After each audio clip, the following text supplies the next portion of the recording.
Korea national university of arts में पहले दिन प्रोफेसर जंगी ने सभी छात्रों को एक असाइनमेंट दिया। खुद के बारे में एक ड्राइंग बनानी थी। जब सब लोग हिचकिचा रहे थे, ली जे हा ने एक अनोखी ड्राइंग बनाई, एक मोबाइल फोन की। उसकी ये ड्राइंग क्लास में चर्चा का विषय बन गई।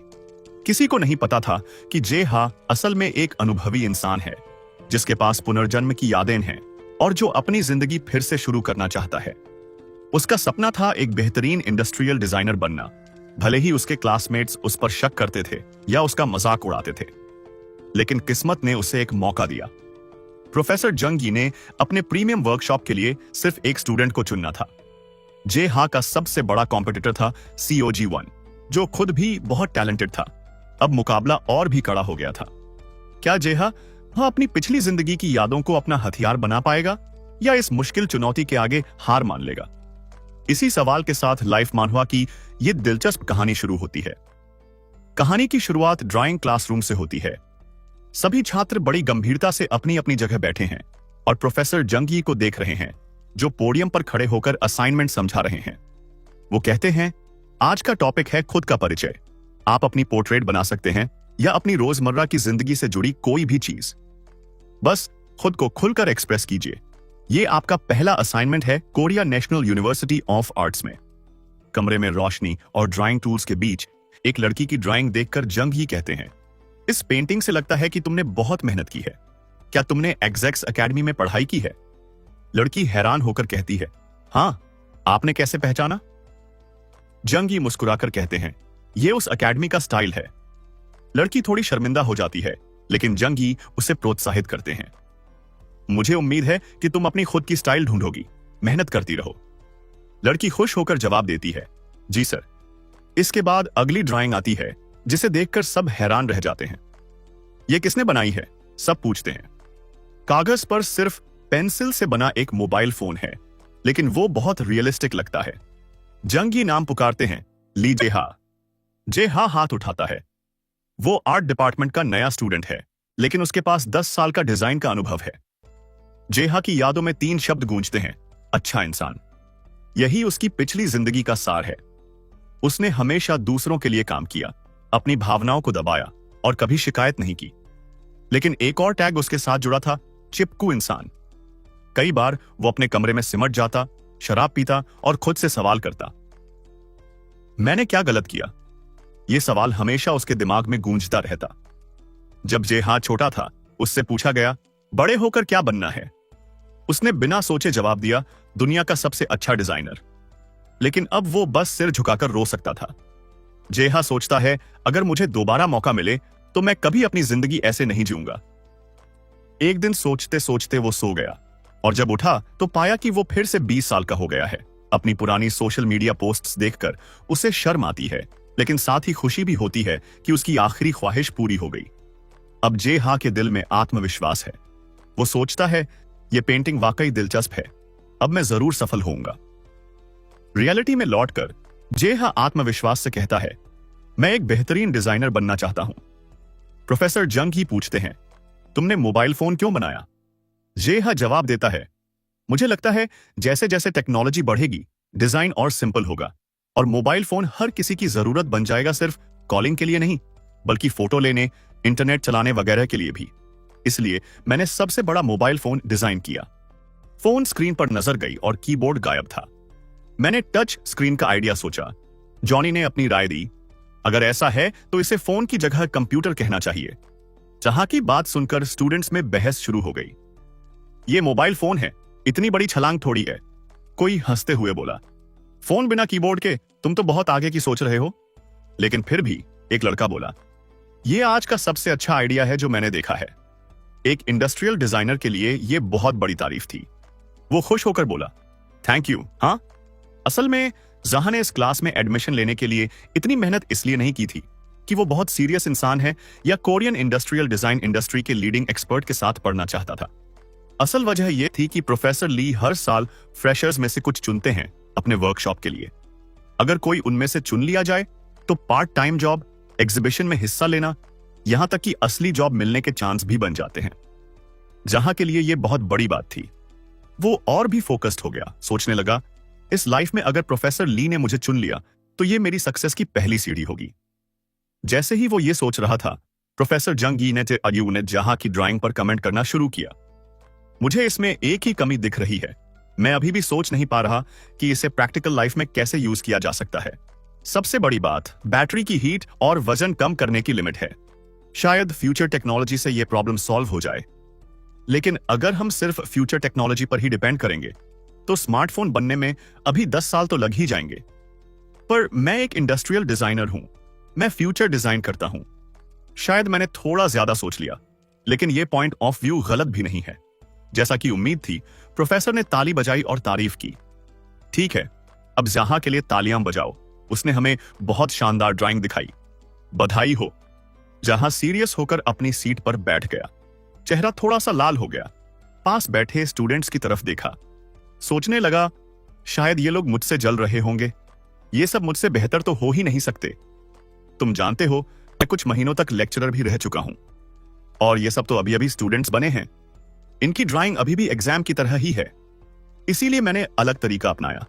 प्रैक्टिकल आइडिया और ड्राइंग से प्रोफेसर का ध्यान खींचा। हालांकि ये आइडिया मैंने अपनी पिछली लाइफ की यादों से लिया था, फिर भी दिल में थोड़ा सा रो दिया। मुझे यकीन है सब यही करते। इसी बीच जंगी ने लेक्चर जारी रखा। मैं जानता हूं, मैंने आज बहुत सलाह दी है।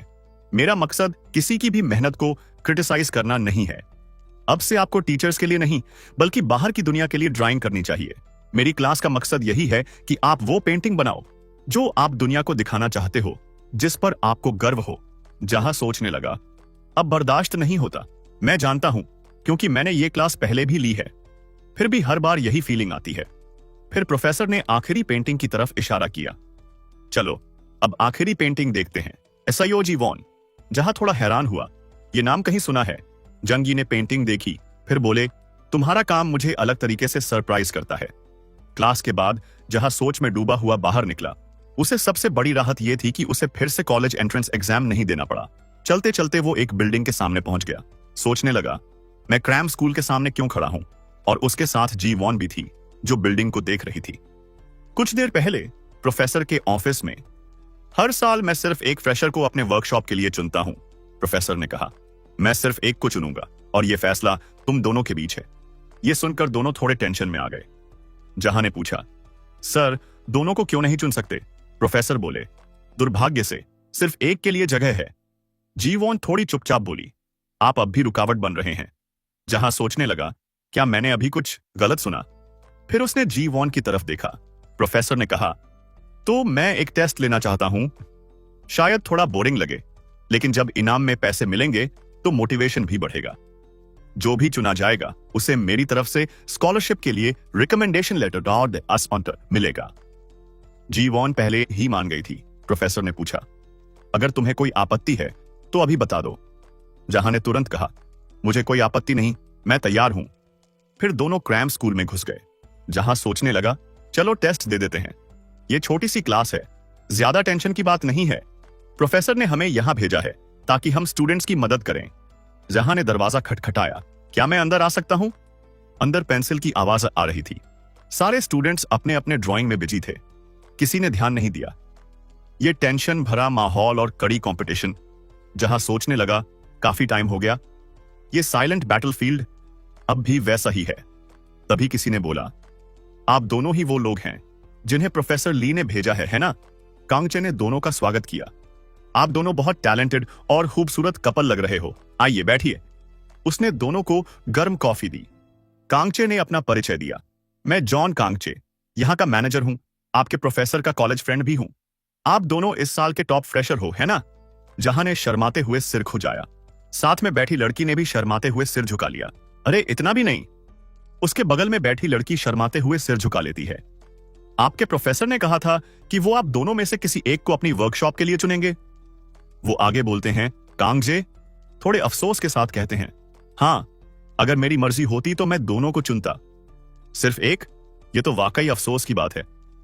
मैं तुम्हें सख्ती से ट्रेन करूंगा, लेकिन चूंकि ये तुम्हारे प्रोफेसर का फैसला है तो वही असाइनमेंट देंगे। मैं चाहता हूं कि तुम दोनों बाकी स्टूडेंट्स के लिए डेमो दो। वैसे अभी भी कुछ स्टूडेंट्स हैं जो अभी तक लेवल पर नहीं पहुंचे हैं। कई लोग एंट्रेंस एग्जाम को हल्के में ले लेते हैं, और कुछ तो एक ही स्टाइल में बार बार ड्रॉ करते रहते हैं। कुछ लोग बिना वजह घमंडी भी हो जाते हैं। ऐसे रवैये के साथ यूनिवर्सिटी पास करना बस एक सपना है, जेहा समझाते हैं। मतलब आप चाहते हैं कि जब वो हमें देखें तो खुद को फिर से परखें। केंसेई कॉफी का घूंट लेते हुए जवाब देते हैं, बिल्कुल, लेकिन एक शर्त है। चूंकि तुम्हें प्रोफेसर ने रिकमेंड किया है, मुझे यकीन है कि तुम्हारी स्किल्स बहुत अच्छी हैं, लेकिन मैं चाहता हूं कि तुम दोनों कुछ ऐसा बनाओ जिससे बाकी स्टूडेंट्स भी कुछ सीख सकें। सिर्फ अपनी स्किल्स दिखाना नहीं, बल्कि स्टूडेंट्स के लेवल का भी ध्यान रखना है। यह शायद असली कॉलेज एंट्रेंस एग्जाम से भी मुश्किल है। अब क्या बनाऊं? जेहा सामने बैठे जीवन की तरफ देखते हैं। प्रैक्टिकल टेस्ट लगभग खत्म हो गया है, चलो जाकर देखते हैं, वो सोचते हैं। जीवन, तुम क्या बनाने वाले हो? कांगचे क्लासरूम के बीच में खड़े होकर बोलते हैं। रुको, सब पेन नीचे रखो और अपनी ड्राइंग्स जमीन पर फैला दो। जेहा सामने पड़ी ड्राइंग्स को खाली खाली नजर से देखते हैं और सोचते हैं, मुझे तो ब्रेकडाउन आ जाएगा। वैसे इस जमाने में यह शब्द इतना पॉपुलर भी नहीं है, लेकिन जिसने कॉलेज एंट्रेंस एग्जाम दिया है वो समझ सकता है कि के आर्ट्स में एडमिशन के लिए हमेशा टॉप पर रहना पड़ता है, वरना बहुत मुश्किल है। वो पेंटिंग्स के बीच चलते हैं। ये शायद बी है, लेकिन सिर्फ इसलिए नहीं कि ये बहुत अच्छी है। ये सी है, बस किसी तरह ड्राइंग कह सकते हैं। गलत मत समझना, और ये दोनों तो लायक भी नहीं है। कांगचे दो पेंटिंग्स पर सीधा पैर रख देते हैं। ये देखकर जेहा हैरान रह जाते हैं। क्लास के बाकी स्टूडेंट्स भी डर जाते हैं और आपस में फुसफुसाने लगते हैं। जिस लड़की ने वो पेंटिंग बनाई थी वो तो जैसे सन्न रह जाती है। उसे लगता है जैसे आसमान टूट पड़ा हो। जेहा सोचते हैं, ये तो बहुत ज्यादा हो गया। इतनी सख्ती की क्या जरूरत थी? क्या सब लोग एक जैसे इसलिए बन गए हैं? सब जवाब देते हैं, हाँ। कांगचे आगे बोलते हैं, तुम सब के आर्ट्स में एडमिशन लेना चाहते हो, लेकिन इस तरह तो कोई पास नहीं होगा। इसलिए आज मैंने दो सीनियर्स को बुलाया है, चलो तालियां बजाओ। के आर्ट्स के सीनियर्स है ना कमाल के? जेहा सोचते हैं, के आर्ट्स। बाकी स्टूडेंट्स के चेहरे पर अचानक चमक आ जाती है। उनकी तारीफ सुनकर जेहा और जीवन दोनों क्लास के बीच में खड़े हो जाते हैं। जेहा बहुत खुश नहीं है, सोचते हैं, पिछली जिंदगी से समझ गया हूं कि के आर्ट्स में एडमिशन तो बस शुरुआत है। इन महत्वाकांक्षी स्टूडेंट्स को देखकर वो बोलते हैं, आज सीनियर्स तुम्हारे लिए डेमो देंगे। मैं इस वक्त क्या सोच रहा हूं? वो देखते हैं कि वो लड़की आगे बढ़ चुकी है, तो ध्यान से देखना और सीखने की कोशिश करना। वो बैठती है और अपना नाम बताती है, जीवू। वो खुद ईजल उठाकर लाती है। हेलो, अब मैं एक स्केच बनाऊंगी। एक स्टूडेंट पूछता है, सिर्फ पेंसिल से? वो शांत होकर जवाब देती है, हाँ, बस इतना ही काफी है। क्लास के कई लोग उसकी तारीफ करने लगते हैं। वो बिना इरेजर के बहुत तेजी से ड्रॉ करती है। सब आपस में बात करने लगते हैं कि आर्ट्स का प्रैक्टिकल एग्जाम वाकई अलग है। जेहा पूरा प्रोसेस ध्यान से देखते हैं। कोई भी टेक्निक यूज करो, बस अच्छा काम बनाओ, पास हो जाओगे। उसने स्केचिंग चुना, जिसमें सबसे बेसिक स्किल्स चाहिए। वो साफ साफ अपनी ताकत दिखाना चाहती है। चारों तरफ तारीफें हो रही हैं, वो कितनी अच्छी है। अब तो मेरा कुछ नहीं हो सकता, जीवन धीरे से बोलती है। स्टूडेंट्स चौंकते हैं। उसने तो आज का मौसम भी स्केच कर दिया। मैं तो गया। उसकी पेंटिंग में इस क्रैम स्कूल का भी स्केच है। यह है के आर्ट्स का लेवल। जीवोन अपना बैग कंधे पर डालती है। पीछे मुड़कर कांगचे से शालीनता से कहती है, सॉरी, मुझे जाना है। कांगचे होश में आते हैं और जवाब देते हैं, अच्छा ठीक है। जेहा फिर सोचते हैं, इतना दिखा के बस चली गई, कितनी बेरुखी है। ये सीनियर भी बहुत अच्छी होगी। अब बच्चे मुझे देखने लगे हैं। जेहा लंबी सांस लेते हैं। लगता है आज मुझे भी बच्चों को कुछ दिखाना ही पड़ेगा। वो उन दो सबसे खराब पेंटिंग्स में से एक उठाते हैं, जिस पर कांगचे ने पैर रखा था। जिस लड़की ने वो बनाई थी वो थोड़ी हैरान हो जाती है।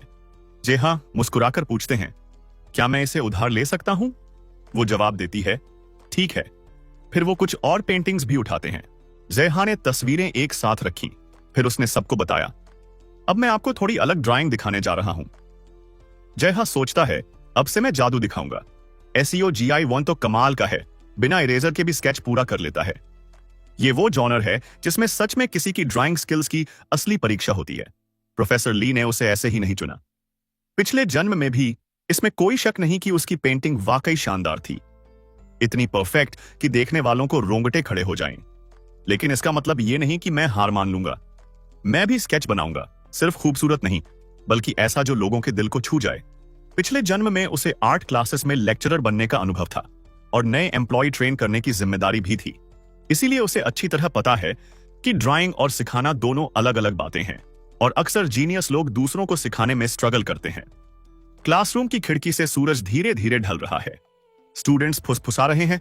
8 शीट्स पेपर पर काम चल रहा है। क्या वो टाइम पर पूरा कर पाएगा? वो ओरिजिनल पिक्चर पर ही ड्रॉ कर रहा है और सीनियर से भी तेज। अभी अभी जय हा सोचता है, अगर मैं हाई स्कूल के बच्चे से भी स्लो हुआ तो बड़ी शर्मिंदगी होगी। किसी ने उस लड़की के कंधे पर हाथ रखा जिसकी पिक्चर रिजेक्ट हो गई थी। आखिरकार मैं 10 साल से डिजाइनर हूं, जय हा सोचता है। लड़की हैरान रह जाती है, बस हैरानी से सांस लेती है और पूछती है, क्या ये वही पिक्चर है जो तुमने उसे दी थी? हाँ, वही मेरी है, वो जवाब देती है। वो उसके पीछे खड़ा होकर ध्यान से देखता है, लेकिन अब वो पिक्चर बिल्कुल अलग लग रही है। शायद प्रैक्टिकल एग्जाम का टाइम थोड़ा कम है। जय हा ड्रॉ करता है और मन ही मन थोड़ा पछताता है, लेकिन ओवरऑल अरेंजमेंट अच्छा है। थोड़ा अफसोस है कि कंपोजिशन बहुत पॉलिश्ड नहीं है, लेकिन डिजाइन स्टाइल वाकई इंप्रेसिव है। मौजूदा लाइनों में कुछ ट्रेंडी एलिमेंट्स जोड़कर ओवरऑल हाईलाइट किया है। यही स्किल मैंने पिछले 10 साल में सीखी है। यही मेरी स्ट्रैटेजी है जीवन को पेपर पर हराने की। वो धीरे धीरे हर स्ट्रोक बनाता है। जय हा सोचता है, मैं भी कर सकता हूं, है ना? पहले क्यों नहीं सोचा? बस पेन थोड़ा बदलना ही तो था। शायद बाकी स्टूडेंट्स भी यही सोच रहे होंगे, क्योंकि मैं भी पहले ऐसा ही सोचता था। उसे याद आता है जब जय हा ने ड्राइंग शुरू की थी, तब कोई उस पर ध्यान नहीं देता था। बहुत सारे लोग हैं जो जय हा से बेहतर हैं, वो बस दूसरों की कॉपी बनकर ही टिक पाया। किसी ने कभी उस तरह की जिंदगी को डेथ मैच कहा था। यही है जय हा की पिछली जिंदगी का सार। वो मन ही मन मानता है, लेकिन मुझे पता है कि एक आम सी ड्राइंग में भी जान कैसे डालनी है। मैं कभी भी ड्राइंग में बहुत अच्छा नहीं था। 1.5 घंटे में काम पूरा हो गया। फिर जय हा ने सबको बताया, देखो ये तैयार है। सारे स्टूडेंट्स हैरान रह गए। किसी ने कहा, अरे इसने तो बस ओरिजिनल पिक्चर पर ही ड्रॉ किया है, लेकिन ये बहुत नेचुरल लग रही है, जैसे एक ही पिक्चर हो। सामग्री वही है, लेकिन कुछ तो अलग है। एक बड़ी सी पेंटिंग क्लासरूम के बीच में रख दी गई। जय हा ने गला साफ किया। मुझे पता है ये थोड़ा अचानक है, लेकिन मैं आप सबसे कुछ शेयर करना चाहता हूं। चाहे आप सब एक ही चीज सीख रहे हों, एक ही माहौल में हों, स्किल में फर्क आना लाजमी है। आपको क्या लगता है, ये टैलेंट है या प्रैक्टिस? शायद आप बस गलत दिशा में जा रहे हैं। एक बार आपकी दिशा साफ हो जाए तो आप बहुत जल्दी डेवलप कर सकते हैं। जो गलत कर रहे हैं उसे सुधारो, और जो अच्छा कर रहे हो उसे और बेहतर बनाओ। यही मैं आज आप सबसे कहना चाहता था। कोई भी आर्ट वर्क ऐसा नहीं है जिसे बेरहमी से ट्रीट किया जाए। ये लाइन कांगचे को भी छू गई। स्टूडेंट्स को हौसला देते हुए जय हा ने अपनी पेंटिंग की तरफ इशारा किया। ये ड्राइंग भी एक नई पेंटिंग बन सकती है। हर पीस जो आप बनाते हो वो आपके लिए एक वैल्यूएबल एसेट बन सकता है। मुझे लगता है इन बच्चों के मन में कुछ तो जागा है, क्योंकि आमतौर पर वो बस सोचते हैं। अगर हम उन्हें सिर्फ बहुत हाई लेवल के काम दिखाएं, तो शायद मैं भी ऐसा बना सकता हूं। एक रिबॉर्न डिजाइनर के तौर पर शायद मैं बस इतना ही कर सकता हूं। हम बस बच्चों के लिए एक और ऊंची दीवार बना रहे हैं। तुम वाकई कमाल हो। तुम्हारी स्पीच ने बच्चों के दिल छू लिए। ऑफिस में वापस आकर कांगचे ने खुशी से उसकी तारीफ की। मुझे बिल्कुल उम्मीद नहीं थी। जय हा ने शर्माते हुए सिर खुजाया। मुझे लगता है मैं बस फिर से स्टूडेंट बनने की खुशी में थोड़ा एक्साइटेड हो गया था। वो हंस पड़ा। तुमने तो मुझे भी चिढ़ा दिया। अरे नहीं, कुछ नहीं, कांगचे ने हाथ हिलाते हुए कहा। बहुत अच्छा किया। जय हा ने जल्दी से सफाई दी। अगर कुछ गलत हुआ हो तो माफ कर देना। असल में मुझे ही शर्मानी चाहिए। मैं रिजल्ट्स पर ही फोकस कर रहा था और उसी से बच्चों पर प्रेशर आ गया। शायद सबने ड्राइंग करना प्यार से शुरू किया था, है ना? उसने पूछा। क्या तुमने पहले कहीं पढ़ाया है? तुम्हें तो काफी एक्सपीरियंस लग रहा है। जय हा ने जल्दी से मना कर दिया। नहीं, बिल्कुल नहीं, ये मेरी पहली बार है। मन ही मन सोचता है, पिछली जिंदगी में मैंने इस फील्ड में बहुत मेहनत की थी। कांगचे ने तारीफ की। मुझे सच में इंप्रेस किया कि तुम ऐसे ड्रॉ कर सकते हो। उसने ऑफर दिया, अगर तुम चाहो तो मेरी स्कूल में पार्ट टाइम काम कर सकते हो। जय हा ने जवाब दिया, लेकिन मैंने तो प्रोफेसर ली के स्टूडियो में अप्लाई किया है। वो थोड़ा हैरान हुआ। कांगजी ने उसे लुभाया। तुम बाद में सोच सकते हो। 30,000 वॉन प्रति घंटा दूंगा, जो फुल टाइम लेक्चरर की सैलरी के बराबर है। जय हा हैरान रह गया। 30,000 वॉन प्रति घंटा, वो भी इतनी जल्दी? क्या वो पागल है? उसने एक और फायदा जोड़ा। मैं तुम्हारी यूनिवर्सिटी की पूरी ट्यूशन भी दूंगा। क्या कहते हो? इस बार जयहा की आंखें सच में चौड़ी हो गईं। क्या ट्यूशन भी? वो हिचकिचाया। इसीलिए मैंने एग्जाम इतनी सीरियसली दिया था। आखिर में सब पैसे पर ही आ जाता है। मैंने जीने के लिए बहुत सारी टीचिंग जॉब्स की हैं। मुझे प्रोफेसर ली के स्टूडियो में जरूर जाना है। मैंने गुजारे के लिए बहुत सारी टीचिंग जॉब्स की हैं। अगर मुझे स्टूडियो में एंट्री मिल जाए तो मैं अपने करियर पर फोकस कर सकता हूं। इसी वजह से मैंने कसम खाई थी कि इस जिंदगी में चाहे कुछ भी हो जाए, मुझे कामयाब होना ही है। लेकिन इस उम्र में इतना अच्छा पार्ट टाइम जॉब मिलना बहुत मुश्किल है। फिर भी जिया हाउ ने फैसला कर लिया। माफ कीजिए, मुझे मना करना पड़ेगा। मुझे प्रोफेसर ली से किया हुआ वादा निभाना है। कांगशी हंसते हुए बोले। अच्छा, तो अगर तुम स्टूडियो में नहीं आए तो मेरे लिए अभी भी चांस है ना? वो थोड़ा परेशान दिख रहे थे तो मजाक में बोले, मैं बस मजाक कर रहा हूं, मैं इतना डरावना नहीं हूं। जेहा ने सोचा, अभी थोड़ी देर पहले तो आपने एक स्टूडेंट की ड्राइंग पर पैर रख दिया था। फिर केन चेस ने सीरियस होकर कहा, ठीक है, मैं सीधे मुद्दे पर आता हूं और तुम्हें अपना फीडबैक देता हूं। यह स्टूडियो का एंट्रेंस एग्जाम है। सच कहूं तो दूसरे स्टूडेंट की टेक्निकल स्किल्स तुमसे बेहतर हैं। जेहा ने माना, मुझे पता है।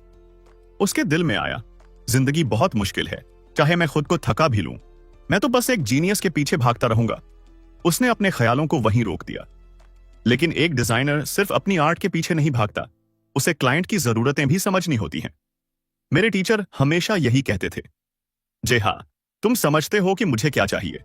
मुझे कोई ऐसा चाहिए जो स्टूडेंट्स को इंस्पायर कर सके, और वो मैं तुम में देखता हूं, इसलिए मैं तुम्हें रिकमेंड कर रहा हूं। जेहा ने खुशी से जवाब दिया, बहुत बहुत धन्यवाद। कांग चाई ने हंसते हुए कहा, मुझे तुम्हारा शुक्रिया अदा करना चाहिए। वैसे भी अब काफी देर हो गई है, कुछ खाने चलना है। जेहा ने तुरंत हां कर दी। हां बिल्कुल। अगले दिन वो अपनी पांडा जैसी आंखों और थके हुए शरीर के साथ लेक्चर हॉल पहुंचा। जेहा डेस्क पर झुक गया और बड़बड़ाया, मुझे एक फैंसी रेस्टोरेंट में ले जाया गया और टीचिंग पोजीशन ऑफर की गई 14 बार। उसने अपना फोन निकाला और सोचा, फिर भी इस तरह तारीफ मिलना बुरा नहीं है, क्योंकि यह तो मेरी पिछली जिंदगी में कभी नहीं हुआ। फोन पर प्रोफेसर जंग यी का मैसेज था, जिसमें लिखा था कि जेहा एग्जाम पास कर चुका है।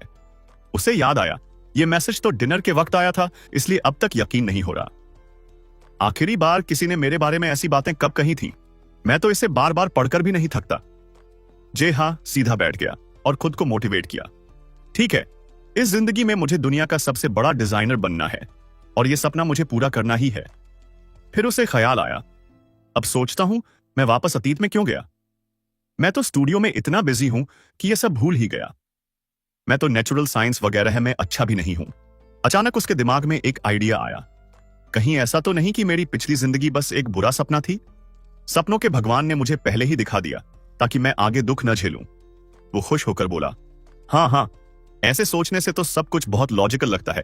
जेहा को बिल्कुल पता नहीं चला कि उसके पीछे जीवन का मूड कितना खराब है। जीवन के हाथ इतने कसकर बंद थे कि वो कांप रहे थे।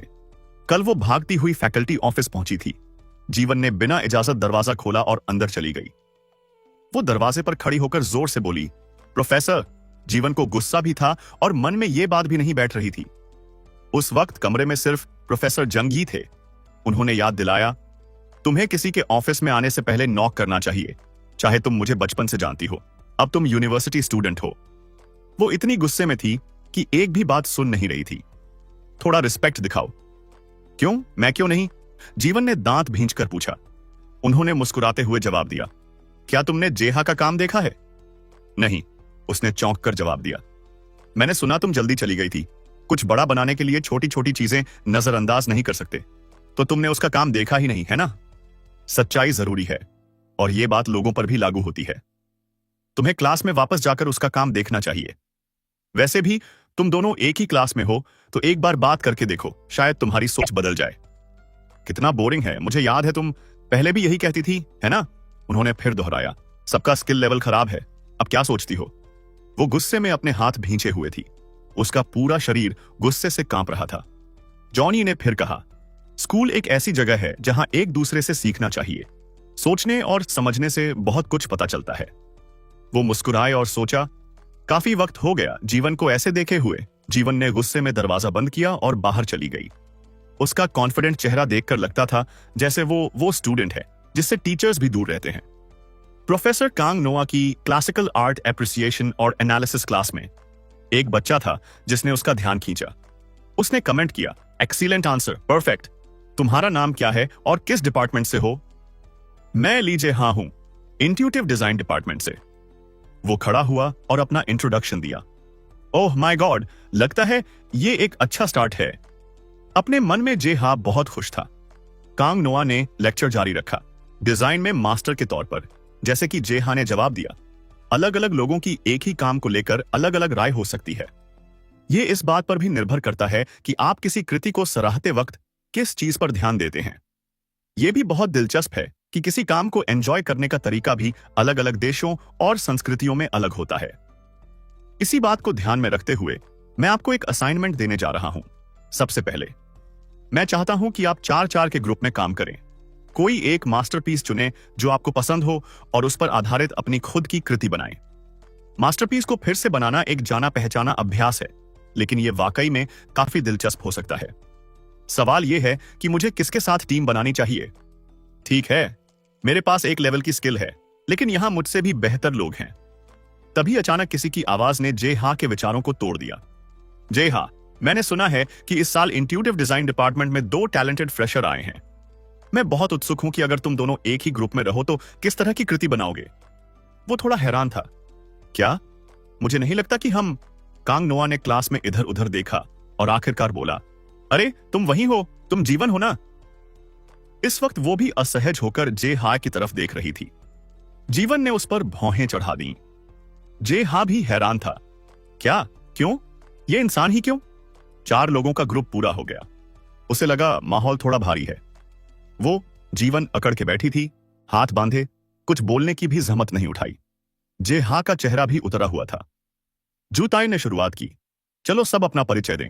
मैं पार्क जूताई हूं, आप सबसे मिलकर अच्छा लगा। जे हा को याद आया कि यह वही लड़का है जो सवाल का जवाब न दे पाने को लेकर परेशान था। फिर भी उसने हाथ मिलाया और बोला, मिलकर अच्छा लगा। मन ही मन सोचा, अगर मैं इसका नाम भी याद नहीं रख पाया तो मैं सच में बुरा दोस्त बन जाऊंगा। उसके बगल में बैठी लड़की ने कहा, नमस्ते, मैं हाँ ये ना हूं, कंपोजिशन और म्यूजिक डिपार्टमेंट की 2nd ईयर की स्टूडेंट। ये मेरा मेजर नहीं है, लेकिन मुझे पेंटिंग बहुत पसंद है। मैं पूरी कोशिश करूंगी कि आप लोगों के लिए बोझ न बनूं। जेहा ने सोचा, ये तो बहुत एनर्जेटिक और स्ट्रांग लगती है। काश मेरे पिछले ऑफिस में भी ऐसी जूनियर होती। इसके बाद बाकी लोगों ने भी अपना अपना परिचय दिया। उनका ग्रुप पूरा हो गया। हर किसी की अपनी अलग पर्सनालिटी थी। चूताई ने एक पेंटिंग दिखाई और पूछा, आप सबको इस कृति के बारे में क्या लगता है? Woman with a parasol by Claude Monet. सबने कहा, अच्छी है। हायुन ने पूछा, तुमने यही पेंटिंग क्यों चुनी? सबकी नजरें उसकी तरफ घूम गईं, जिससे हायुन थोड़ा घबरा गई। अरे नहीं, मेरा मतलब ये नहीं था। मुझे मोने के बारे में ज्यादा पता नहीं है, तो मैं जानना चाहती थी कि तुमने इसे क्यों चुना। उसने समझाया, इस कृति में बहुत रोशनी का इस्तेमाल हुआ है, जिससे देखने वाला इसे अपने हिसाब से महसूस कर सकता है, लेकिन ओवरऑल फीलिंग थोड़ी धुंधली है। हायुन ने तारीफ की, यह तो बहुत अच्छा है। जेहा ने सुझाव दिया, अगर हम रोशनी की बात कर रहे हैं तो क्यों ना वैन गॉग को चुने, उसे ज्यादा लोग जानते हैं। जुएताई ने तुरंत मना कर दिया, अरे वैन गॉग मत चुनो। जेहा ने पूछा, क्यों? उसने कहा, सीनियर्स के मुताबिक ज्यादातर लोग वैन गॉग ही चुनते हैं, इसलिए टीचर्स को पसंद नहीं आता। क्योंकि उसे समझना आसान है तो हर कोई वही चुनता है। अगर ऐसा हुआ तो क्लास के 1/3 प्रोजेक्ट्स वैन गॉग पर ही होंगे। जेहा ने कहा, लेकिन मोने भी तो काफी फेमस है। जूताई ने जवाब दिया, कोई बात नहीं, अगर जीवन और जेहा ने मोने चुना है तो बाकी लोग शायद उसे अवॉइड करेंगे। सब चुप हो गए। जेहा ने सोचा, ऐसे बुला लेना थोड़ा अजीब है। उसने सोचा, यह बंदा क्लास में इतना अच्छा बोलता क्यों नहीं, वाकई इंप्रेसिव है। जेहा ने पूछा, जीवन तुम्हारा क्या ख्याल है? उसने बेरुखी से जवाब दिया, जो करना है कर लो। जेहा ने फिर पूछा, और तुम? उसने कहा, मैं सबके साथ चलूंगी। ठीक है। सबने तय किया कि अपना अपना हिस्सा तैयार करेंगे और बाद में मिलेंगे। जू ताए उसके साथ चलते हुए बोला, टॉप 2 स्टूडेंट्स के साथ ग्रुप में रहना अच्छा है। तभी वो अचानक रुक गया, जैसे कुछ देख लिया हो। वो मुस्कुराया, अरे देखो, सामने वो बिल्डिंग है जिस पर लिखा है आर्ट स्टूडियो। चुताई ने कहा, यह प्रोफेसर ली का स्टूडियो है। सुना है जिन्हें यहां चुना जाता है उन्हें काकारेयस कहा जाता है, मतलब एरिस्टोक्रेसी। आखिरकार ये एक स्थिर नौकरी है। जे हाँ, तुम कहां काम करने का सोच रहे हो? जेहा ने जवाब दिया, मेरे पास पहले से जॉब है। उसने हैरानी से पूछा, सच में? कहां? जेहा ने सीधा जवाब दिया, आर्ट स्टूडियो में। जूस ताई हैरान रह गया। जेहा ने हाथ हिलाया, फिर मिलते हैं। जूत ताई समझ नहीं पाया कि क्या हो रहा है। जेहा अंदर गया सोचते हुए, यह प्रोफेसर ली का स्टूडियो है। दरवाजा थोड़ा खुला था। उसने चारों तरफ देखा। कमाल है, यह तो किसी क्लासरूम जितना बड़ा है और यह पूरा स्टूडियो मुझे मिलेगा। यकीन नहीं हो रहा। जेहा की नजर एक पेंटिंग पर पड़ी जो ईजल पर रखी थी। वो पास गया, हैरान रह गया। यह तो वही मोने की पेंटिंग है, ऑयल पेंटिंग। लगता है किसी ने पैलेट नाइफ से बनाई है। इस समय यह तकनीक बहुत आम नहीं है। कौन हो सकता है? कोई सीनियर या शायद प्रोफेसर ली। जेहा पेंटिंग में इतना खो गया कि उसे पता ही नहीं चला कि उसके पीछे कोई आ गया है। जीवन ने पूछा, क्या कर रहे हो? जेहा चौंक गया और जल्दी से बोला, सॉरी, यह पेंटिंग इतनी खूबसूरत है कि। अपने दिल में उसने सोचा, ओह नहीं, कोई आ गया। जीवन ने हाथ बांधे, चेहरे पर असहजता और भौं उठाते हुए कहा, तुम्हें पता है कौन आया है? जेहा हैरान रह गया। आखिरकार दोनों एक बड़े कमरे में पीठ से पीठ मिलाकर बैठे थे। जेहा ने जीवन की तरफ देखा। उलझन में था। मैं ध्यान नहीं लगा पा रहा। कुछ दिन पहले मीटिंग में जंगी ने कहा था, अरे एक बात बतानी थी। मैं जीवन को बचपन से पढ़ा रही हूं। अगर वह जीतेगी तो मैं उसे स्टूडियो अकेले इस्तेमाल करने दूंगी। तुम दोनों एक दूसरे से बहुत कुछ सीख सकते हो, इसलिए अच्छे से रहो। जेहा ने बस हां कहा। अब जब वे स्टूडियो शेयर कर रहे थे तो जेहा सोच रहा था, अगर मैं उसकी कला को लगातार देखता रहा तो ऐसा लगेगा जैसे सजा मिल रही हो। आखिरकार उसने परवाह करना बंद किया और काम में लग गया। ठीक है, मैं बस बैठ नहीं सकता। उसने रंगीन टेप के रोल कागज के बैग से निकाले। जेहा उत्साहित था। चलो शुरू करते हैं। वह एक एक करके रंगीन टेप के टुकड़े फाड़ने लगा, फिर उन्हें काटने लगा। इस आवाज ने जीवन का ध्यान खींचा, जो ध्यान लगाने की कोशिश कर रही थी। उसने देखा और पूछा, क्या कर रहे हो? जेहा के हाथ और चेहरे पर टेप चिपका हुआ था। जीवन ने फिर पूछा, तुम ये क्या कर रहे हो? जेहा ने जल्दी से जवाब दिया, ये टेप आर्ट है। जीवन हैरान थी। मैंने सोचा था कि कोई क्रिएटिव मटेरियल इस्तेमाल करना ज्यादा अच्छा होगा। जेहा ने समझाया, टेप आर्ट। फिर उसे याद आया, अरे टेप खत्म हो गया। मैं अगले काम के लिए और लाने जा रहा हूं। जेहा बार बार जीवन की तरफ देख रहा था। फिर वह बाहर चला गया। जीवन ने सोचा, मैं विश्वास नहीं कर सकती कि यह आदमी सच में बाहर गया। उसने फटे हुए टेप के रोल देखे। मेज पर चीजें बिखरी थीं। टेप इतने महंगे होते हैं, उसने शिकायत की। जेहा थका हुआ वापस आया। जीवन जेहा की पेंटिंग के सामने खड़ी थी। वह ठिठक गई। शोर सुनकर वह घबरा कर मुड़ी। दोनों एक दूसरे को देखते रहे। जीवन बोली, यह थोड़ा साधारण नहीं है। मुझे लगता है ऑनेल पेंटिंग बेहतर है। जब आप उससे परिचित हो जाते हो और लगातार काम करते हो तो आइडिया आसानी से बनते हैं। उसके दिमाग में पहले से ही कुछ कामों की तस्वीर थी अगर टेप आर्ट इस्तेमाल किया जाए। लेकिन जीवन सोच रही थी, तुम उस मटेरियल से असाइनमेंट कर रहे हो जिससे परिचित नहीं हो, तो क्यों गुस्सा कर रहे हो? जेहा ने बैग नीचे रखा और जवाब दिया, आर्ट सिर्फ वही नहीं जो तुम अच्छे हो, बल्कि वो भी है जो तुम दूसरों को दिखाना चाहते हो। यह सुनकर जीवन सोच में पड़ गई। फिर उसने धीरे से कहा, जो तुम दिखाना चाहते हो। और फिर वे दिन रात पेंटिंग में जुट गए। यह आसान नहीं था। जेहा ने कॉफी का कैन खोला। स्टूडियो में अकेले खड़ा था। उस दिन से उसने कुछ कहा नहीं। जेहा ने सोचा, शायद जीवन क्लास में है। क्या वह अभी भी संतुष्ट नहीं है? कमरा उसकी बार बार बनाई गई ऑनियल पेंटिंग से भरा था। जेहा ने सोचा, मानक बहुत ऊंचे हैं। आम आदमी के लिए यह पहले से ही परफेक्ट होंगे। उसने पेंटिंग के ढेर में एक अलग पेंटिंग देखी।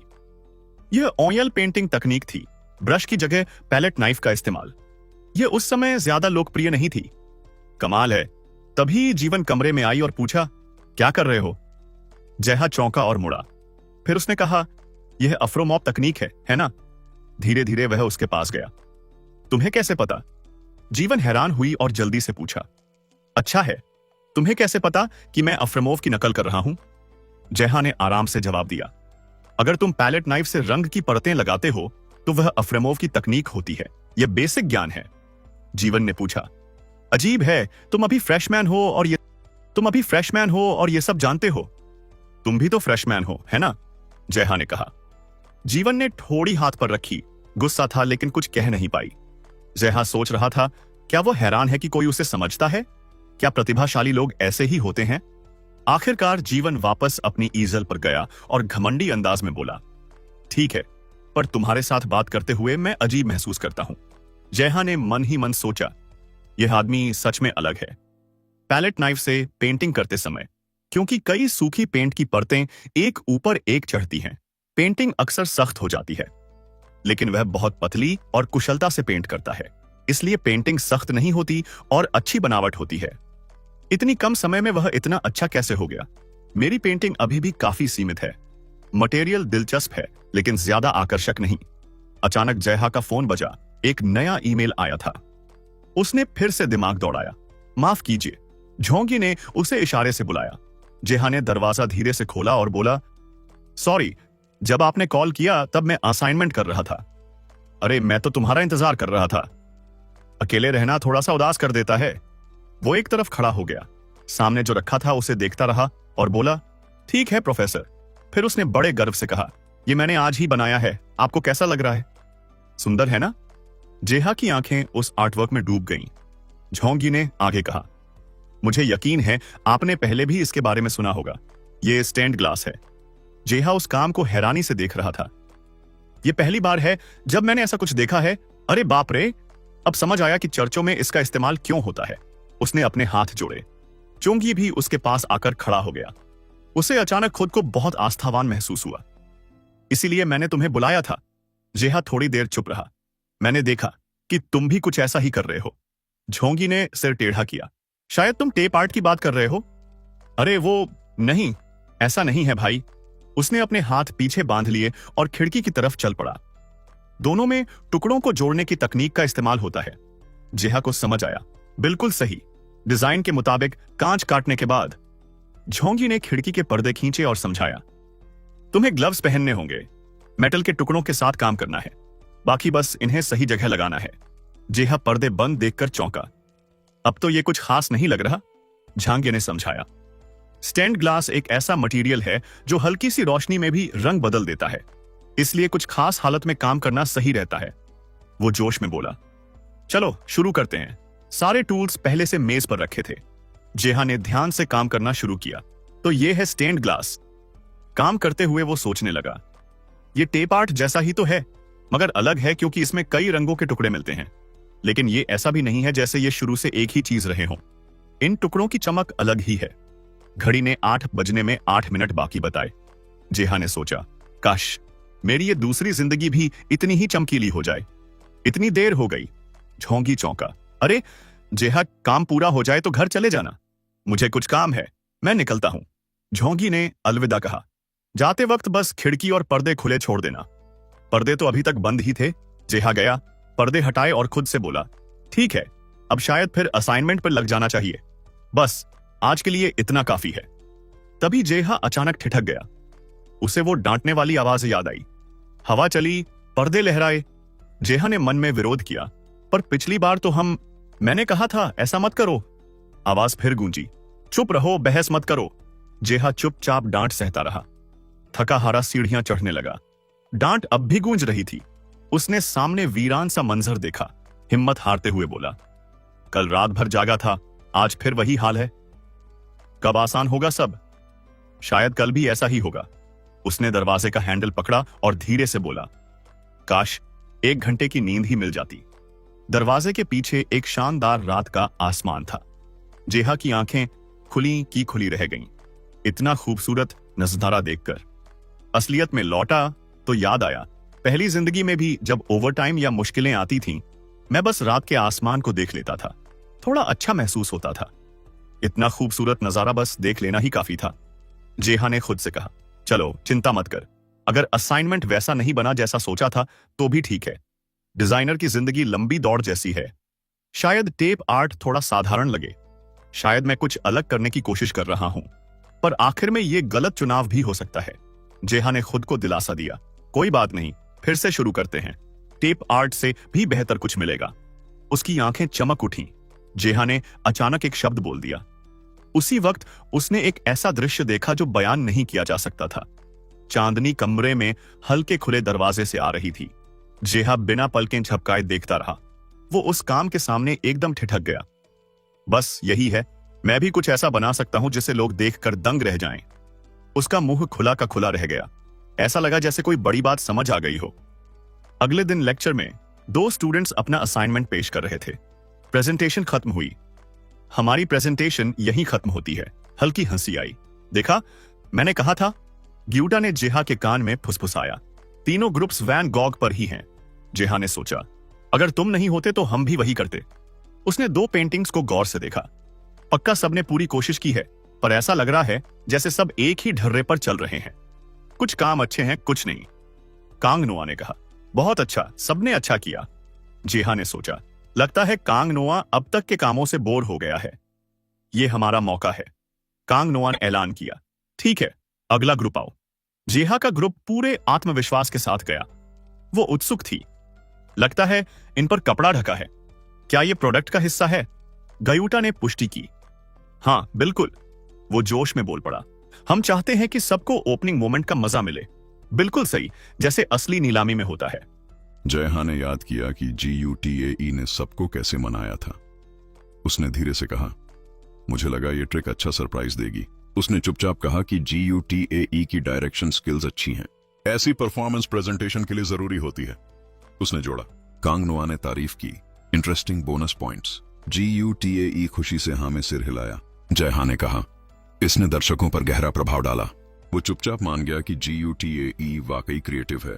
GUTAE अभी भी हंस रहा था। उसने उत्साह से कपड़ा हटाया और सफेद ड्रेस दिखाई। कांग नोआ की तारीफ के बाद GUTAE बोला, अब मैं अपना काम पेश करता हूँ। नीचे से फुसफुसाहट हुई। क्या ये ड्रेस है? क्या सच में GUTAE ने ये बनाया? मैंने वो ड्रेस बनाई है जो कैमल पहनती है, वुमन विद अ पैरासोल में, उसने बताया। कांग नोआ ने पूछा, कपड़े बनाने का फैसला क्यों लिया? जयहा ने कहा, एक ही काम अलग अलग संस्कृतियों में अलग नजर आता है। GUTAE ने समझाया, पिछली क्लास में मैंने सोचा मेरी संस्कृति क्या है, मैं किस संस्कृति में बड़ा हुआ हूं। उसने उंगलियां ठोकते हुए कहा, मुझे याद आया कि मैं कपड़ों के बाजार में बड़ा हुआ हूं, जहां मेरी मां काम करती थी। GUTAE ने आत्मविश्वास से कहा, इसलिए जब मैंने ये काम देखा तो कपड़े सबसे पहले मेरे दिमाग में आए और इस तरह मैंने वुमन विद अ पैरासोल को अपनी नजर से फिर से बनाया। कांग नोआ ने मुस्कुराते हुए कहा, समझ गया, इसलिए कपड़े बनाने का फैसला किया। GUTAE ने शरारती अंदाज में कहा, हाँ, मैंने सब कुछ खुद किया, कपड़ा काटने से लेकर सिलाई तक। अगर चाहो तो पहन भी सकते हो। कांग नोआ हंसते हुए मुंह छुपाने लगी। मैंने इस क्लास को 4 साल पढ़ाया है, लेकिन पहली बार किसी ने कपड़े बनाने का फैसला किया है। उसने कहा, तुम्हें एक्स्ट्रा पॉइंट्स मिलेंगे। GUTAE ने उत्साह से कहा, हाँ हाँ। फिर कांग नोआ ने कहा, देखना बाकी सदस्यों के काम कैसे होंगे। बहुत अच्छा प्रेजेंटेशन था। अब अगले सदस्य की बारी है। जीवन आगे बढ़ा। मैं COGON हूं। उसने कपड़ा हटाया और अपनी पेंटिंग दिखाई। लोगों ने हैरानी जताई। जयहा ने सोचा, माना उसे ये काम अच्छे से आता है। ओह नहीं, ये तो कमाल है। जीवन ने 3 चित्र दिखाए जो काफी मिलते जुलते थे। उसने कपड़ा पूरी तरह हटाया। मोनाई लाइट के इस्तेमाल के लिए मशहूर हैं, जीवन ने बताया। जयहा हैरान था। उसने 3 पेंटिंग्स के अलग अलग लाइटिंग पर सोचा। मैंने अफ्रेमोव की पेंटिंग तकनीक इस्तेमाल की, पर नतीजा ऐसा होगा सोचा नहीं था। उसने अपनी कला दिखाई। मुझे लगता है लोग इसे बहुत अलग समझते हैं और कर नहीं पाते। सब हैरान थे। वे तुलना करने की हिम्मत भी नहीं करते। कांग नोआ ने पूछा, 3 पेंटिंग क्यों बनाई? जीवन ने बेरुखी से जवाब दिया। जयहा ने चुपचाप कहा, अगर सिर्फ नजरिए की बात करें तो मैं भी मोने की जगह होता तो ऐसा करता। शायद नकारात्मक अंक मिलते, लेकिन पेंटिंग की क्वालिटी इतनी अच्छी है कि कलाकार की बेरुखी छुप जाती है।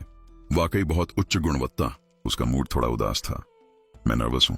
कांग नोआ मुस्कुराई। मुझे पता है तुम अच्छे हो और सच में हो। उसने कहा, चलो देखते हैं। जयहा घबराते हुए पसीना पोंछा। कांग नोआ ने जयहा को बुलाया। वह आगे बढ़ा, कपड़ा हटाया और वुमन विद अ पैरासोल पेश किया। कमरे में सबने एक साथ हैरानी जताई। कपड़ा हटते ही जयहा की पेंटिंग सामने आई। किसी ने कहा, ये क्या है? कांग नोआ उत्साह से जयहा की पेंटिंग देख रही थी। जीवन झुककर देखने लगा। किसी ने पूछा, ये किससे बनाया है? ब्रश से, पर यह चमकीला और रंग भी पारदर्शी है। किसी ने समझा, ओ, ये स्टैंड ग्लास जैसा है। जयहा ने बताया, मैंने मोनाई की पेंटिंग को फिर से बनाया है और इसके लिए ये इस्तेमाल किया। उसने 2 रोल टेप दिखाए। कांग नोआ हैरान हुई। टेप? जयहा ने पुष्टि की। हाँ, और एक बात। उसने विनम्रता से पूछा, क्या हम लाइट्स बंद कर सकते हैं और पर्दे खींच सकते हैं? कांग नोआ ने हामी भरी। लगता है जयहा कुछ दिलचस्प दिखाने वाला है। क्या कोई खिड़की के पास से पर्दा बंद करने में मदद कर सकता है? कमरे की लाइट अचानक बंद हो गई। सब हैरान थे। अब क्या होगा? अंधेरा था। जयहा ने रिमोट कंट्रोल उठाया। मैं फिर से पेश करता हूं। प्रोजेक्टर चालू हुआ। Woman with a parasol projector की रोशनी में चमकने लगा। जयहा ने बताया, पहली बार जब मैंने ये पेंटिंग देखी तो ये मोना के सबसे खुशहाल पल को दिखाती है। मैं इतना भावुक हुआ कि सांस रुक गई। हर ब्रश स्ट्रोक में खुशी भरी है। अपने खूबसूरत पत्नी और प्यारे बेटे के साथ चलना, पर सिर्फ टेप से ये अधूरा होता। मतलब ये पेंटिंग खुशी का एक टुकड़ा है, मोना की खुशी को फिर से बनाने के लिए।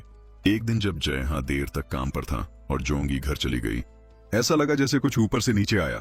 वो स्टैंड ग्लास चांदनी में चमक रहा था, इतना सुंदर कि खुद ही चमक रहा था। मैंने सोचा, मैं उस रोशनी को कैसे दिखाऊं? प्रोजेक्टर अभी भी चालू था। मैंने खुद रोशनी बनाई। जयहा ने बताया, मोना को लाइट का जादूगर कहा जाता है।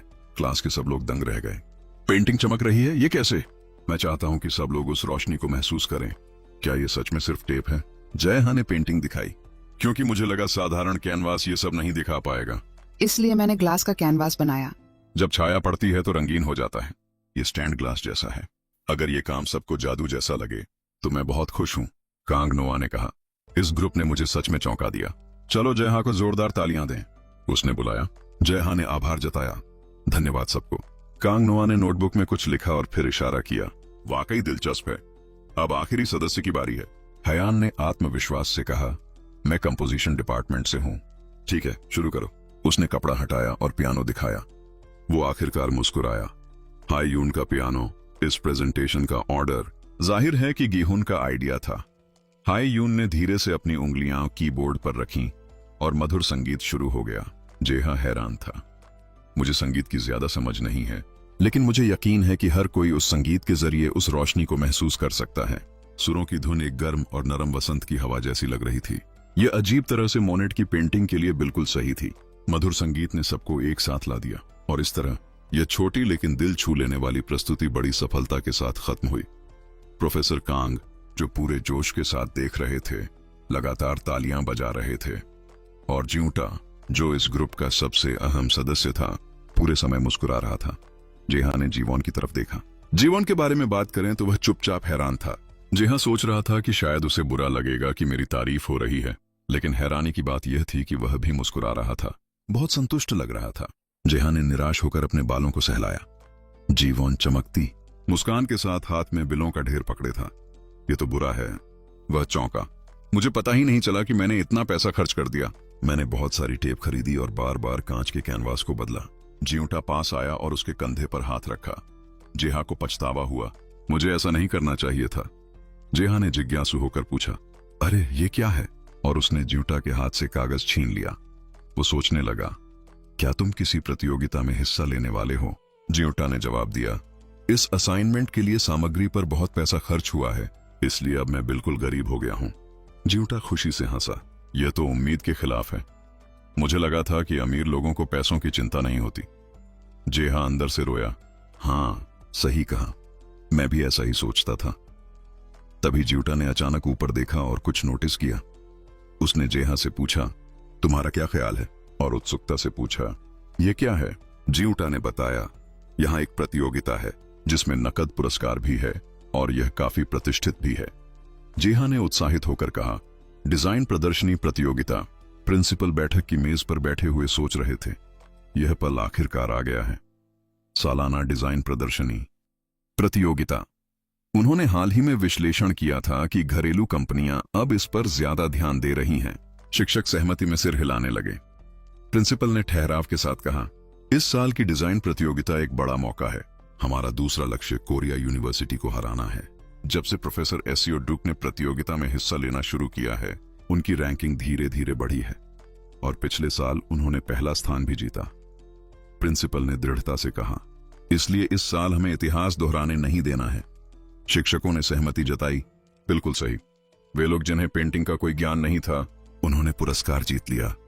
इस साल हम उन्हें अपनी असली ताकत दिखाएंगे। प्रिंसिपल ने पूछा, क्या हमारे पास कोई ऐसा छात्र है जो स्कूल का प्रतिनिधित्व कर सके?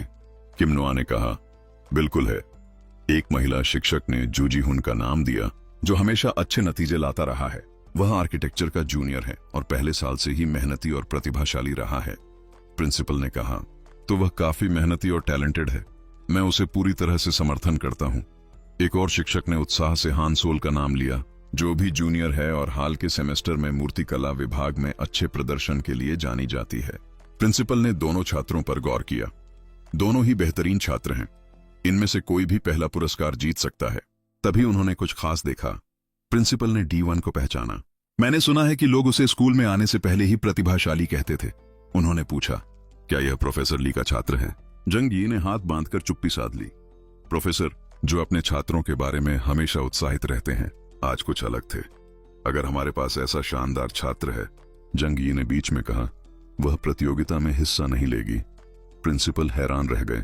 क्यों? जंग यी ने जवाब दिया, क्योंकि वह नीली सूटकेस लेकर एयरपोर्ट पर चली गई है। G1 जा चुका है। जंग यी ने अनुमान लगाया, शायद वह अब विदेश में है।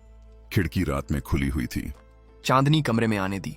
जेवन अपने कामों के सामने बैठकर सोच में डूब गई। वह चुपचाप पेंटिंग को ध्यान से देखती रही। उसे याद आया कि वह हिचकिचाई थी। तुमने वो सामग्री क्यों यूं प्रयोग की जो तुमने पहले कभी इस्तेमाल ही नहीं की? उस समय जहां ने समझाया था, कला सिर्फ वही करने का नाम नहीं जो तुम अच्छी तरह कर लेते हो। कभी कभी वही जरूरी होता है जो तुम महसूस करके बाहर लाना चाहते हो। मैं क्या व्यक्त करना चाहती हूँ? जीवन ने धीरे से कहा। वही रात पीछे से आवाज आई, काफी समय हो गया। जंग ही आगे बढ़कर बोला, पहली बार देख रहा हूं, जीनियस। जीवन किसी पेंटिंग से लड़ी रही है। जीवन ने शांत स्वर में प्रोफेसर को प्रणाम किया। जहां ने सोचा, क्या ये जहां की वजह से है? जीवन ने बताया, मैंने उसे उसी दिन काम करते हुए देखा था।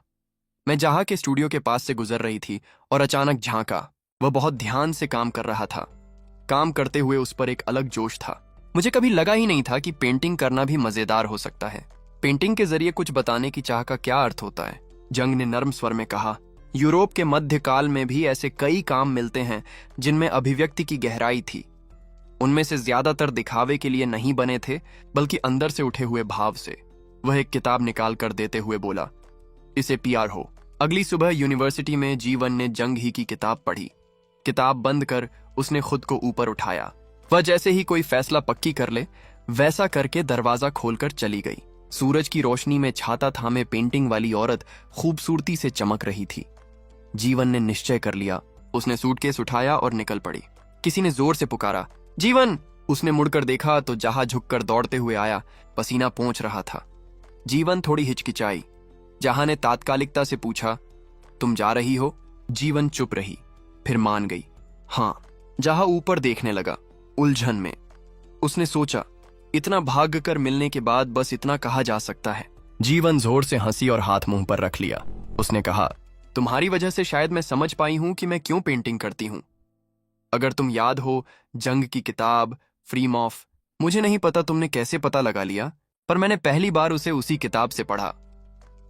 यूरोप में खुद को काम में डलाकर दिखाने की तकनीक पर बहुत रिसर्च है। मैं हमेशा अपने आप को व्यक्त करने में उलझी रही हूं, इसलिए मैं यूरोप जा रही हूं। जहां सोच में पड़ा, अभी सोचूं तो पहले मुझे तुम पसंद नहीं आती थीं। वह थोड़ी ठंडक के साथ बोला। जीवन ने समझाया, तुम हमेशा असाइनमेंट ऐसे तरीकों से करते हो जो उम्मीद के विपरीत होते हैं, और तुम उन्हें करते हुए मस्त दिखते हो। मैं जलन महसूस करती थी। वह हाथ बढ़ाकर बोली, फिर भी मिलते हैं, फिर कभी। जब हम फिर मिलेंगे तो मैं तुम्हें असली ताकत से जीतना दिखाऊंगी। जहां थोड़ी चकित हुआ, फिर हौले से मुस्कुरा दिया। उसने जीवन का हाथ थामा और कहा, चलो साथ में सफल होते हैं। जेहा ने अपनी जेब में हाथ डाले और कहा, अच्छा रहे। वह ऊपर नीले आसमान की ओर देखता रहा और बोला, असली ताकत से जीतना, हाँ, अगर वही है तो शायद वह कर सके। तभी जंग ही ने उसे पुकारा। हाँ जहां, उसने जवाब दिया। हेलो प्रोफेसर, जंग ही ने चिंता भरे स्वर में पूछा, क्या तुम जीवन से मिले? हाँ मिले, जहां बोला। आपकी वजह से मैं ठीक तरह उससे विदाई कर पाया। जंग ही ने राहत की सांस ली। ठीक है, उसके टैलेंट के चलते मुझे पूरा भरोसा है कि जहां भी वह जाएगी स्वागत मिलेगा। ज्यादा चिंता करने की जरूरत नहीं। फिर जंग ही कुछ याद करके बोला, अरे पर एक बात है, क्या तुम स्कूल का प्रतिनिधित्व करोगे और डिजाइन प्रदर्शनी प्रतियोगिता में भाग लोगे? जहां चौंका, आप मुझे चुन रहे हैं? कुछ झिझकते हुए कहा। प्रोफेसर, मैं कुछ पूछना चाहता हूं। जंग ने आराम से कहा, पूछो। राष्ट्रीय डिजाइन प्रतियोगिता? क्यों मैं? एक फ्रेशमैन? जूनियर्स या सीनियर्स क्यों नहीं? टीचर्स की मीटिंग में प्रिंसिपल ने पेज पलटा और प्रोफाइल पढ़ी। ली जेहा, इंट्यूटिव डिजाइन डिपार्टमेंट में आवेदन करने वाला छात्र। तो यह एक फ्रेशमैन है, प्रिंसिपल ने कहा। यह थोड़ा अजीब नहीं? अगर कोई जीनियस होता जैसे COG1 तो ठीक था, पर एक सामान्य फ्रेशमैन, क्या यह जोखिम नहीं है? जंग ही ने माना, आप सही कह रहे हैं। लेकिन फिर भी उसने कहा, फिर भी मैं जेहा को नामांकित करना चाहता हूं। प्रिंसिपल ने कंठराया। एक फ्रेशमैन को जिसकी योग्यता साबित नहीं हुई, उन 3 पदों में से एक के लिए नामांकित करना। वह रुक गया। क्यों ना आपके स्टूडियो का एक बढ़िया सोफोमोर चुना जाए, जंग ही ने टालते हुए कहा। वह छात्र अभी लीव पर है। जूनियर्स अगले हफ्ते विदेश जाने की तैयारी कर रहे हैं, इसलिए वे अयोग्य हैं। सीनियर्स पहले भाग ले चुके हैं। दोनों बहस करते रहे। जंग ही ने पक्का किया, मैं अपने छात्रों की जितनी परवाह किसी से ज्यादा करता हूं। वह अपने ताकत को समझता है और क्या करना है यह भी। अगर फिर भी आप लोग आपत्ति करें तो मैं इस साल के प्रतियोगिता के नतीजों की जिम्मेदारी लेता हूं। प्रिंसिपल झिझका, पर जंग ही की बातों पर भरोसा भी था। किसी हॉल में हंसी गूंजी। कांगनुआ बोला, मैं भी जाहा का समर्थन करता हूं। प्रिंसिपल मुस्कुरा दिए, लेकिन हैरान रह गए। प्रोफेसर कांग जे हाँ सोच में पड़ गए। मुझे अब भी सच में समझ नहीं आ रहा कि मेरी जैसी नई स्टूडेंट को स्कूल का प्रतिनिधित्व करने के लिए क्यों चुना गया है। वो सोचने लगे, ऐसा नहीं है कि मुझे खुद पर भरोसा नहीं है, लेकिन प्रोफेसर ली आखिर सोच क्या रहे हैं। जेहा ने मन ही मन तय किया, ठीक है, कर लेते हैं। डिजाइन प्रदर्शनी प्रतियोगिता में उन्होंने कहा था, अगर मैंने टॉप प्राइज जीत लिया तो मेरा भविष्य पक्का हो जाएगा। फिर भी जेहा थोड़ा असहज था। मुझे ये अकेले नहीं करना है, टीम के बाकी लोग बहुत जरूरी होंगे। उसी समय एक सीनियर लड़की ने बहुत उत्साह से पूछा, तुम्हें क्या लगता है दूसरा सदस्य कौन है? दूसरे ने जवाब दिया, सुना है वो भी एक फ्रेशर है। लड़की ने जिज्ञासा से पूछा, ये चेहरा कैसा बना रखा है? लड़का बोला, हर साल डिजाइन प्रदर्शनी के लिए प्रोफेसर की उम्मीदें बहुत ज्यादा होती हैं, तो ऐसे में किसी फ्रेशर को चुनना थोड़ा अजीब लगता है। लड़की ने तारीफ करते हुए कहा, तो इसका मतलब वो स्टूडेंट भी काफी खास होगा। उसने छेड़ा, कहीं तुम जल तो नहीं रहे? लड़के ने फौरन मना कर दिया, ऐसा कुछ नहीं है। तभी किसी ने पास आकर कहा, माफ कीजिए। जेहा चौंक गए। आप लोग मेरा इंतजार कर रहे थे सीनियर्स? दोनों स्टूडेंट्स जेहा की तरफ देखने लगे। अचानक लड़की उत्साहित हो उठी, ओह, तो आप ही वो मशहूर फ्रेशर हैं जिन्हें स्कूल का प्रतिनिधि चुना गया है? जेहा उसकी उत्सुकता देखकर थोड़ा झेंप गए। हाँ जी। जेहा ने गंभीरता से नए आए हुए जेहा को देखा। जेहा भी चुपचाप अपने साथियों को देख रहे थे। हंसोल ने फिक्र जताई, सब ठीक है, तुम थके थके लग रहे हो। वो दोस्ताना अंदाज में जेहा का हाथ पकड़ लेती है। हमारा स्कूल वाकई में बहुत डिमांडिंग है, खासकर नए स्टूडेंट्स के लिए। हंसोल ने हंसते हुए कहा, समझ सकती हूँ, तुम्हें थकान हो रही होगी। जेहा अब तक स्थिति को समझ नहीं पाए थे। हंसोल ने फिर पूछा, क्या लोगे, कॉफी? जेहा ने सोचा, इस डिजाइन प्रतियोगिता में हमारे जीतने के अच्छे चांस हैं। वो दोनों सीनियर्स को देख रहे थे जो अभी भी ड्रिंक चुन रहे थे। जेहा सोचने लगे, शायद ये दोनों पहली बार मुझसे मिल रहे हैं, लेकिन दोनों बहुत फ्रेंडली लग रहे हैं। पहली हैं जू जी हून, आर्किटेक्चर डिपार्टमेंट की जूनियर, जो टैलेंटेड भी हैं और खूबसूरत भी। अपनी पिछली जिंदगी में यही लड़की एक स्टार्टअप आर्किटेक्चर फर्म की CEO बनी थी। उनकी कंपनी बहुत बड़ी बन गई थी, खासकर एक सेलिब्रिटी का घर डिजाइन करने के बाद। अगर उनमें असल टैलेंट ना होता तो उन्हें ऐसा मौका कभी नहीं मिलता। साथ ही वो नेशनल यूनिवर्सिटी ऑफ आर्ट्स और कोरिया यूनिवर्सिटी दोनों में सिलेक्ट हो गई थीं। इतनी कम उम्र में 30 की उम्र तक 10 अरब वॉन से ज्यादा की संपत्ति की मालकिन बन जाना वाकई हैरान करने वाली बात थी। फिर जेहा ने हंसोल की तरफ देखा, और ये है हंसोल, स्कल्पचर डिपार्टमेंट की जूनियर। भविष्य में ये शख्स आर्ट वर्ल्ड में बहुत बड़ा नाम बनेगी। महज 20 साल की उम्र में इनकी कलाकृतियां 1 करोड़ से ऊपर में बिकेंगी। इन्हें अखबार के पहले पन्ने पर छापा गया था। युवा कलाकार ने शानदार सफलता हासिल की। जेहा मुस्कुरा दिए, अब मैं 2 ऐसे लोगों के साथ काम कर रहा हूं जिनसे मिलने का कभी सपना भी नहीं देखा था। अब चिंता की कोई बात नहीं है। जेहा को पूरा भरोसा था, अगर सब प्लान के हिसाब से चलता रहा तो ये डिजाइन प्रतियोगिता जरूर जीतेंगे। मैंने एक बेसिक आइडिया फ्रेमवर्क तैयार किया है, इससे हम फर्स्ट प्राइज जीत सकते हैं। जीहान ने कहा। वो पेपर थामकर बोले, सभी लोग एक बार देख लें। जेहा ने जीहान के आइडिया को ध्यान से देखा। उन्होंने मन ही मन सोचा, मुख्य मटेरियल वुड है, जिससे पर्यावरण संरक्षण की जागरूकता बढ़ेगी। डिजाइन प्रदर्शनी में अक्सर फ्यूचरिस्टिक थीम होती है, ऐसे में ये नया तरीका शायद काफी असरदार साबित हो सकता है। जेहा ने महसूस किया, अक्सर डिजाइन में लोग जरूरत से ज्यादा सजावट कर देते हैं, लेकिन बेसिक और जरूरी चीजें चुनना असल टैलेंट है। जो लोग सीईओ बनने वाले होते हैं वो वाकई अलग सोच रखते हैं। फिर भी जेहा ने एक बात नोटिस की। जीहान ने पूछा, तुम्हें क्या लगता है? जेहा ने अपनी राय दी, मुझे ये काफी अच्छा लग रहा है, लेकिन अगर हम थोड़ा एडजस्ट करें तो ये और बेहतर हो सकता है। जीहान का चेहरा थोड़ा गहरा गया। सच? तो फिर खुद बनाकर दिखाओ। जेहा ने मासूमियत से हामी भर दी। ठीक है। उन्हें लगा शायद सीनियर को बुरा लग गया, फिर भी बोले ठीक है। जेहा को समझ आ गया, किसी बड़े कंपटीशन में फ्रेशर की राय लेना सीनियर्स को थोड़ा अजीब जरूर लग सकता है। जीहान ने गंभीरता से कहा, ड्राइंग दिखाओ। जेहा ने मन ही मन तय किया, चलो बना देता हूं, बाकी लोग खुद देख लें। रूम में सन्नाटा छा गया। हंसोल और जीहून दोनों जेहा की ड्राइंग देखने लगे। जेहा ने पेन उठाया और ड्राइंग खत्म की। ये रहा मेरा आइडिया। जीहून ने ड्राइंग ध्यान से देखी। तीनों के बीच फिर सन्नाटा छा गया।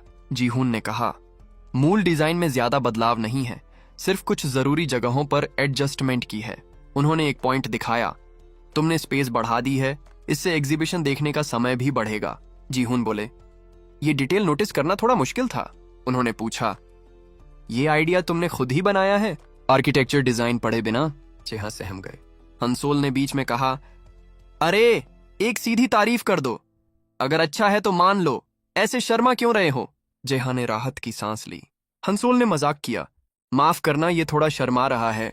जीहान ने सफाई दी, ऐसी बात नहीं है। फिर बोले, लेकिन ये बदलाव क्यों किए हैं?